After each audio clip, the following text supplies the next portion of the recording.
Shalom, shalom, shalom, soyez bénis. Nous sommes toujours dans la formation. Je veux bénir ce grand Dieu-là, ce grand Dieu qui nous donne la force de toujours enseigner par son Esprit Saint, le Saint-Esprit. Alléluia. Nous sommes en train de voir un enseignement qui est très, très important pour le corps de Christ.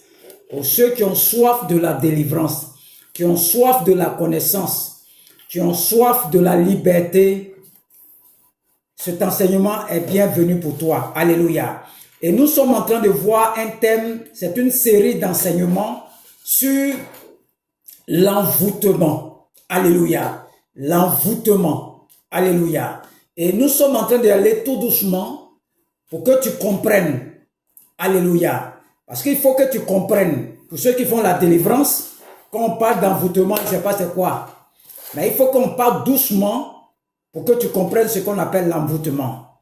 Lorsqu'on a pris Zacharie 9, verset 9, il dit « Sois transporté d'allégresse, fille de Sion, pousse des cris de joie, fille de Jérusalem.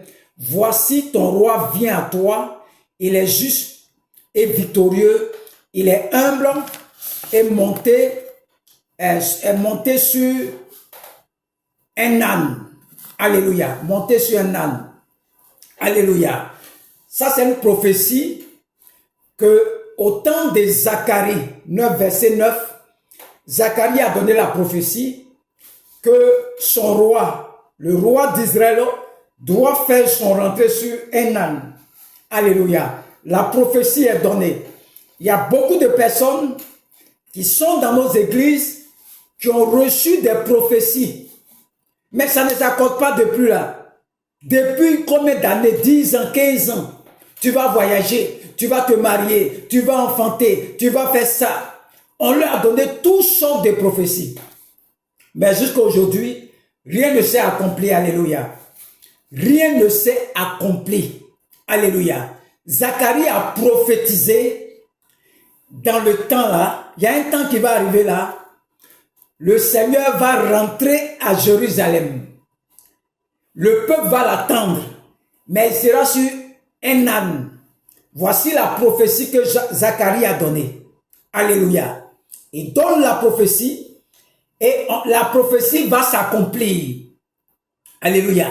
Elle va s'accomplir dans Marc 11. On va commencer Marc 11, verset 1.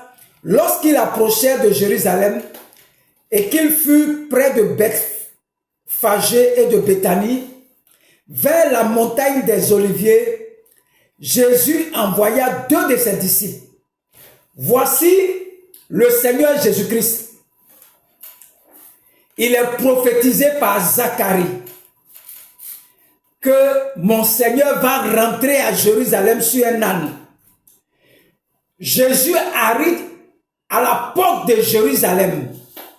Il arrive là, il y a une partie de la prophétie qui n'est pas là. Il ne doit pas rentrer à Jérusalem en marchant. La prophétie dit qu'il doit monter sur un âne. Alléluia. Regarde Jésus-Christ, il doit accomplir forcément la prophétie. Alléluia. La prophétie doit s'accomplir. Mais quand il arrive là, il y a un élément de la prophétie qui n'est pas là. L'âne n'est pas là. Jésus va dire, il va envoyer 2 de ses disciples en leur disant, allez au village qui est devant vous. Dès que vous serez entrés, vous trouverez un ânon attaché sur lequel aucun homme ne s'est encore assis. Détachez-le et amenez-le-moi. Regardez Jésus. Il est prophète. Il arrive à repérer l'âne. Il dit à telle porte. C'est-à-dire, spirituellement, l'âne a une adresse. Donc, spirituellement, tu as ton adresse. Qu'on arrive à te reconnaître spirituellement. Beaucoup de personnes sont découragées. On a prophétisé sur moi. Je vais avoir enfant. Je n'ai pas d'enfant. Je vais me marier. Je n'ai pas de mariage. Qu'est-ce qui se passe?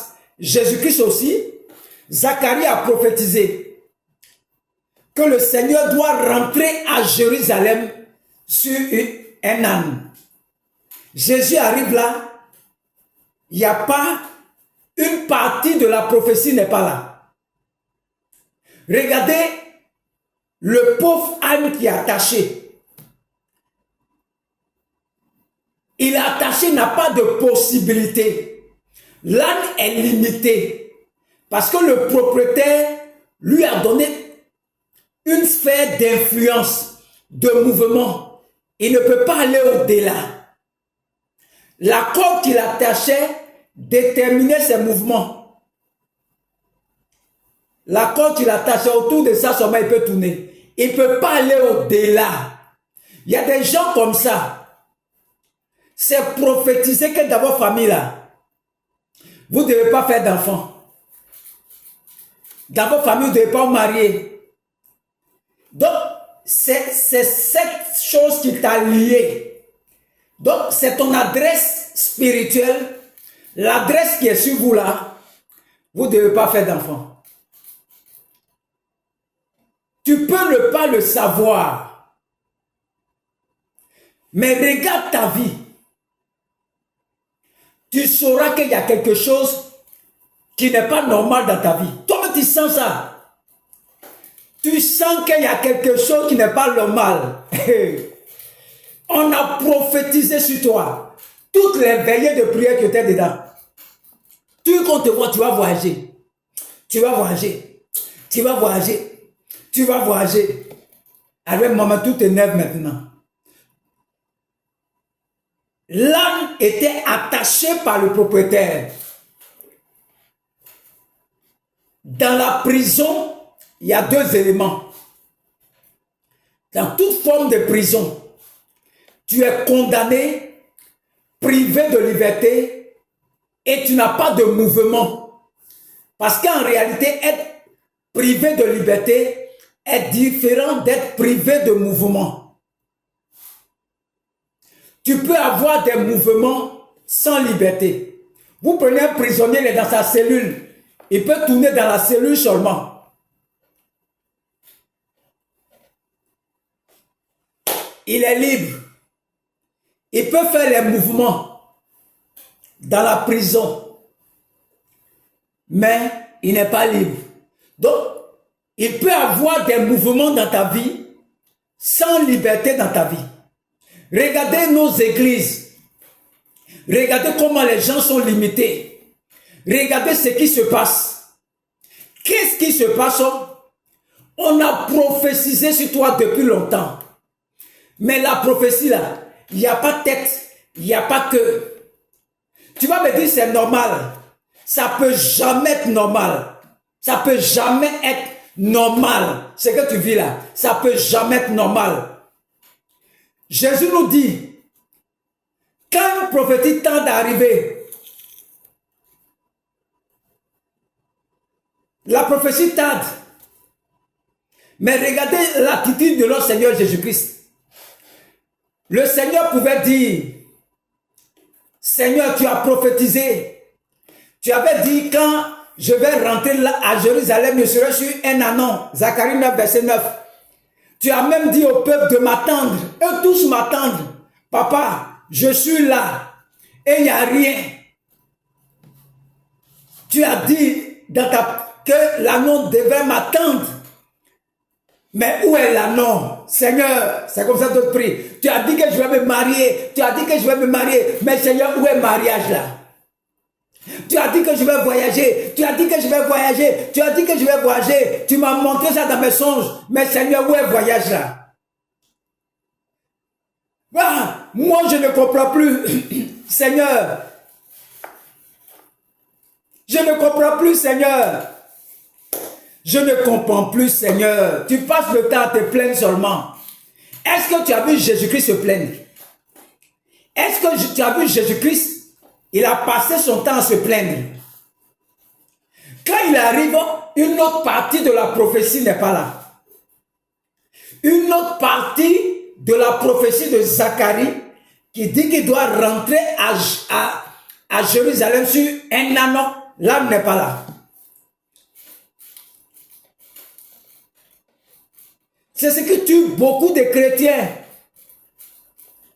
On dit quand la prophétie tarde, attends là. Ça, c'est quand on a prié, comme c'est plus ce qu'on te dit maintenant là. Quand la prophétie tarde là, attends là. Mon frère, regardons Jésus-Christ. Il arrive, l'anneau n'est pas là. Il est prophétisé qu'il doit rentrer à Jérusalem. Il arrive là, une partie de la prophétie n'est pas là.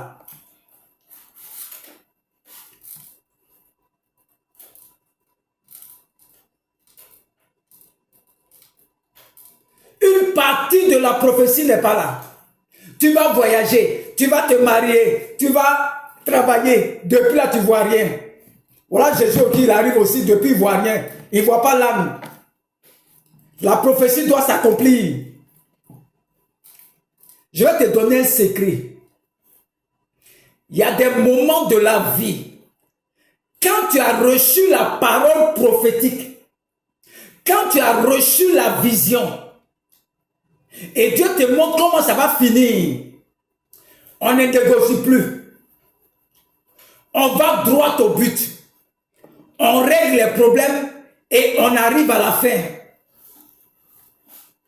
Je vois des gens qui sont allés en France. Ils sont passés par le Maroc, par la Tunisie, par la Libye. Ils sont bloqués dans ces pays-là. Dieu a mis dans leur cœur qu'ils doivent aller en Europe. Et ils arrivent là. Ils sont bloqués en Tunisie. Ils sont bloqués au Maroc. Ils sont bloqués en Libye. Ils sont bloqués, ils ne savent plus ce qu'ils vont faire. Mais cette vision que tu as reçue là, c'est Dieu qui a mis ça en toi.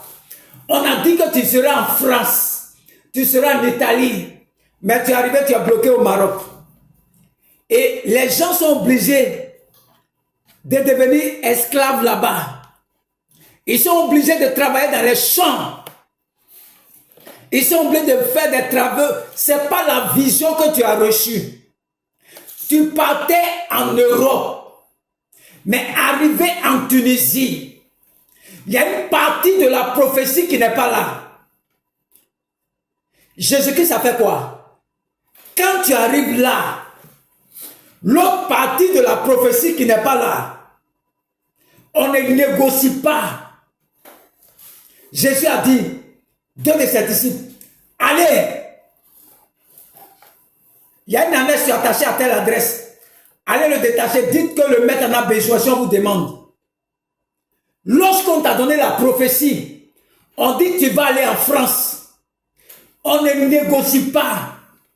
Tant que tu n'es pas arrivé en Europe, tu n'arrêtes pas le combat spirituel. Non, le pasteur m'a dit non, mon prophète m'a dit non, que je vais me marier. Et puis depuis là, tu n'es pas marié. Une partie de la prophétie n'est pas là. Ton homme n'est pas là. Mais pendant que je prie là, ton homme te rencontre maintenant dans le nom de Jésus-Christ. Ton homme va te rencontrer dans le nom de Jésus-Christ. Tous ceux qui sont en Tunisie, qui sont au Maroc, qui sont en Égypte, qui sont bloqués, qui doivent se retrouver du côté de la France, du côté de l'Italie, du côté du Portugal, du côté de la Belgique, qui sont bloqués au Maroc, qui sont bloqués à Tunisie, je prophétise maintenant. Tu vas traverser maintenant. Tu vas arriver en France, tu vas arriver en Belgique, tu vas arriver au Portugal, tu vas arriver en Italie. Personne ne peut t'arrêter. Je prophétise, là où les portes se sont fermées, je prie que les portes de ton voyage s'ouvrent au nom de Jésus-Christ. Toi, tu es en Tunisie, écoute-moi seulement. Jésus-Christ, quand il est arrivé, une partie de la prophétie n'est pas là. Il s'est levé et dit, allez, j'arrive, je m'en vais en France. J'arrive au Maroc, je suis bloqué. Une partie de la prophétie n'est pas là. Ça ne peut pas s'accomplir. Je déclare au nom de Jésus-Christ que la partie qui manque pour que ton voyage soit complet, que ça te localise au nom de Jésus-Christ. Reçois ton voyage. Reçois ton voyage sur la France, sur la Belgique, sur l'Italie, sur tous ces pays là où tu partais au nom de Jésus-Christ. Faut pas t'arrêter. Jésus-Christ ne s'est pas arrêté. Il n'a pas dit, Père, tu as dit que je vais en voyager, je vais me marier. Seigneur, je ne vois pas. Seigneur, je ne vois pas. Non, quand tu arrives là, elle doit s'accomplir. Quand la prophétie tarde, attends là, laisse ça. Prends pour ce que Jésus-Christ a fait ici au niveau de l'anneau. Il dit, allez chercher l'anneau, la prophétie doit s'accomplir. Ce qui te manque là, les anges vont t'envoyer ça ce soir. Les anges vont t'envoyer ça dans la semaine là. Les anges vont t'envoyer dans ce mois là. Cette prophétie qui a été libérée sur toi va s'accomplir dans le nom de Jésus-Christ. Elle s'accomplira. Si on a dit tu vas te marier, elle s'accomplira dans ta vie. Si on a dit tu vas travailler dans le nom de Jésus-Christ. Personne ne pourra arrêter cette prophétie. Jésus arrive, il ne trouve pas l'anneau. Il ne trouve pas l'anneau, ne négocie pas. Il ne trouve pas l'anneau. Il doit rentrer dans sa dimension prophétique. Il doit rentrer à Jérusalem sur l'anneau. Tu arrives là, en Tunisie, au Maroc, en Libye, tu es bloqué en cours de chemin. Tu as oublié la parole. Tu as oublié la parole. D'autres même, ils ont abandonné l'église. Ils ont abandonné le Seigneur. Seigneur, tu m'as montré qu'il partait en France, mais je suis bloqué en Tunisie. Je suis bloqué au Maroc. C'est vrai que Dieu t'a dit. Mais est-ce que tu connais ton adresse spirituelle?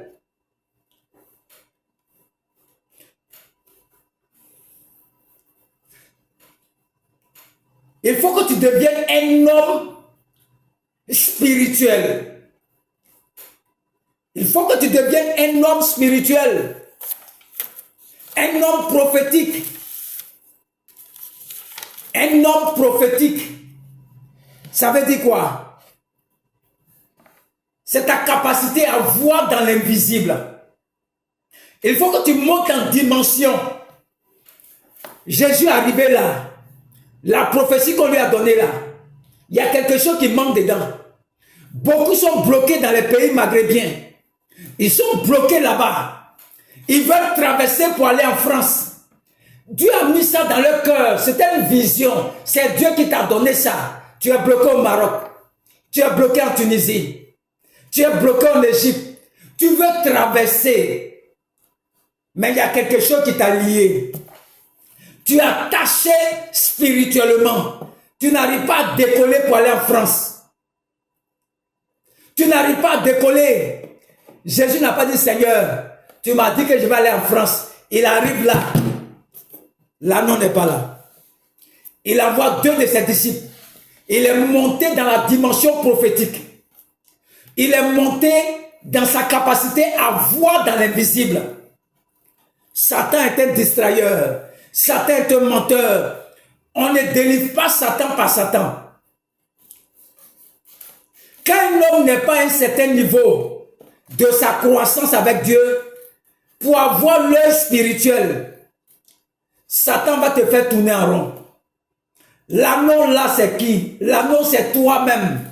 Toi qui es bloqué en Égypte, toi qui es bloqué au Maroc, toi qui es bloqué dans ces pays maghrébiens, qui partait en Europe, qui est bloqué là. Ce message, c'est pour toi.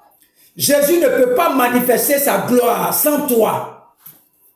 Jésus même t'a dit depuis ce pays que tu t'en vas en Europe et tu es bloqué au Maroc et tu ne comprends pas. Qu'est-ce qui t'arrive? Mais je veux te dire aujourd'hui que l'anneau là, c'est toi-même. C'est toi-même qui est l'anneau là. C'est l'anneau qui doit le porter. Et en manifestant sa gloire au travers de toi. Jésus veut que tu transportes sa gloire. Quand tu vas commencer à manifester la gloire à une certaine dimension, les rois de la terre vont se prosterner devant toi. Voilà la vérité biblique. Quand tu vas commencer à rentrer dans ton miracle, les gens vont commencer à te respecter. Les gens vont commencer à te respecter. Toi qui es au Maroc, toi qui es bloqué au cours d'un voyage, ce message est pour toi. L'annonce c'est qui? C'est toi. Mais pendant que je suis en train de prêcher, cette corde est rompue totalement au nom de Jésus-Christ. Là où tu es attaché, quelle que soit l'adresse que tu portes, quelle que soit la maison que tu es dedans, que cette corde soit rompue totalement. Je te libère. Là où tu n'as plus de mouvement, je te libère maintenant. Je libère ton voyage. Je libère ton mariage. Je libère ton enfantement. Je libère ton travail. Je libère ta bénédiction. Je libère ton ministère. Au nom de Jésus-Christ. Jésus a dit, allez, il y a des gens là, là-bas, à une adresse. L'adresse c'est qui? L'adresse, c'est la maison de ton Père. C'est à cette adresse que les gens ont attaché l'anneau. L'anneau se trouve là-bas. La porte ici symbolise quoi? L'autel de la famille. On dit quoi? Allez au village qui est devant vous. Dès que vous y serez entrés, vous trouverez un anneau attaché sur lequel aucun homme ne s'est encore assis. Détachez-le et amenez-moi. Alléluia. Vous voyez, l'anneau est à une porte. La porte symbolise l'autel de ta famille. L'autel de ta famille. Nous sommes en train de voir l'envoûtement sur plusieurs formes. Regardez, Jésus-Christ, il arrive. L'anneau n'est pas là. L'anneau est attaché à l'autel de la famille. Quand tu es arrivé au Maroc, l'autel de la famille t'a lié. Tu ne peux plus avoir des mouvements. Tu veux traverser pour aller en Europe, mais tu n'arrives pas à traverser. Tu veux traverser pour aller en Europe. C'est comme si on t'a lié quelque part. C'est l'autel de la famille. La porte symbolise l'autel de la famille. Tu es attaché à la porte, à l'autel de la famille. Mais pendant que je suis en train de prier, cette corde est coupée dans le nom de Jésus-Christ. Je te libère, toi tu écoutes, je te libère, je te libère, je te libère de l'autel de ton père, de ta mère, au nom de Jésus-Christ. Tu es libéré totalement. Si tu m'as écouté, commence à faire les papiers de voyage. Commence à aller faire ton test par rapport à ton enfantement. Je te libère de cet hôtel de famille au nom de Jésus-Christ. Tu es libéré, tu es libéré, tu es libéré, tu es libéré, tu es libéré, tu es libéré, tu es libéré, tu es libéré au nom de Jésus-Christ. Qui va t'arrêter? On ne négocie pas quand tu entends une prophétie. On dit tu vas voyager, on t'a donné la finition. Qu'est-ce que tu attends? Non, quand elle tarde, il faut attendre. Tu es en train de blanchir, vieillir. On dit tu vas te marier, tu tends vers 50 ans. Tu ne vois pas que tu vieillis, tu n'as plus de force. C'est à 60 ans que tu vas te marier. À 70 ans, tu ne peux pas jouir de ton mariage. Si on prophétise sur toi, la parole est déjà relâchée sur toi. C'est toi qui dois te lever maintenant dans la prière. Est-ce que Jésus-Christ a attendu? Il est monté dans sa dimension prophétique. Il dit, allez, l'anneau est attaché à cette adresse. Où tu es attaché? Où tu es attaché? On va doucement. Pour que tu comprennes l'histoire de l'anneau. Je vais décortiquer l'histoire là. Pour que tu comprennes que quand une prophétie est libérée sur toi, ça est dans ta main. Jésus pourrait dire, Père, oh, tu as dit que je vais rentrer à Jérusalem et rentrer sur une ânesse. Je vais rentrer, Seigneur. Je suis arrivé, je ne vois pas l'ânesse. Seigneur, tu m'as dit que je vais me marier. Tu m'as dit que je vais travailler. Tu m'as dit que je vais voyager. Mais Seigneur, où est le voyage? Est-ce que Jésus-Christ a fait ça? Tu as vu Jésus pleurer? Jésus rentre dans la dimension prophétique. Il dit, il y a une ânesse, l'ânesse attachée dans tel lieu-là. Tu dois rentrer dans la dimension prophétique. Tu dois grandir dans le prophétique. Qu'est-ce qui t'a lié? Tu es détaché à l'instant même. Tu es détaché à l'instant même. Pendant que je te parle, là où que tu te sois, quel que tu sois en France, que tu sois au Canada, tu n'es pas marié. Mais pendant que tu regardes ma bagarre, le mariage s'accomplit dans ta vie au nom de Jésus-Christ. Pendant que tu regardes cette bague, le mariage s'accomplit dans ta vie au nom de Jésus-Christ. Tu reçois le mariage. Tu reçois le mariage. Tu reçois le mariage. Tu reçois le mariage au nom de Jésus-Christ. Personne ne peut t'arrêter. Personne. L'envoûtement. On va travailler l'envoûtement tout doucement. Nous sommes partis du tissu familial. Nous descendons sur les autels. Revoyez le premier enseignement. Qui t'a attaché? Ce deuxième enseignement, je vais donner le titre tout de suite, mais revoyez le premier enseignement. Parce que c'est lié, c'est une série d'enseignements. Pour ceux qui font la formation, je vais te former sur l'envoûtement. Comment sortir de l'envoûtement? Nous sommes partis du tissu familial. Lorsque Dieu veut restaurer une famille, Dieu va choisir toujours un homme. Quand Satan aussi veut détruire un homme, Satan attaque toujours la cellule familiale. Que Dieu vous bénisse. Que Dieu vous bénisse. Au nom de Jésus-Christ. Amen.